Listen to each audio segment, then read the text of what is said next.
शुक्लाम्बरधरम् विष्णुम् शशिवर्णम् चतुर्भुजम् प्रसन्नवदनम् ध्यायेत् सर्वविघ्नोपशान्तये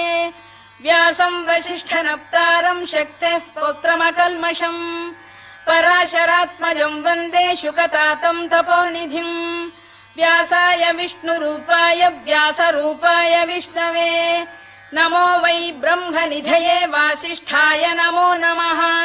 अविकाराय शुद्धाय नित्याय परमात्मने सदैकरूपरूपाय विष्णवे सर्वजिष्णवे यस्य स्मरणमात्रेण जन्म संसारबन्धनात् विमुच्यते नमस्तस्मै विष्णवे प्रभविष्णवे ॐ नमो विष्णवे प्रभविष्णवे श्रीवैशम्पायन उवाच श्रुत्वा धर्मानशेषेण पावनानि च सर्वशः युधिष्ठिरः शान्तनवम् पुनरेवाभ्यभाषत युधिष्ठिर उवाच किमेकम् दैवतम् लोके किम् वाप्येकम् परायणम् स्तुवन्तः कङ्कमर्चन्तः प्राप्नुयुर्मानवा शुभम् को धर्मः सर्वधर्माणाम् भवतः परमो मतः किम् जपन्मुच्यते जन्तुर्जन्म संसारबन्धनात् श्रीभीष्म उवाच जगत्प्रभुम् देवदेवमनन्तम् पुरुषोत्तमम्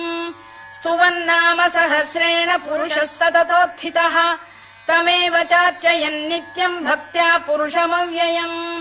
ध्यायम् स्तुवन् नमस्यम् च यजमानस्तमेव च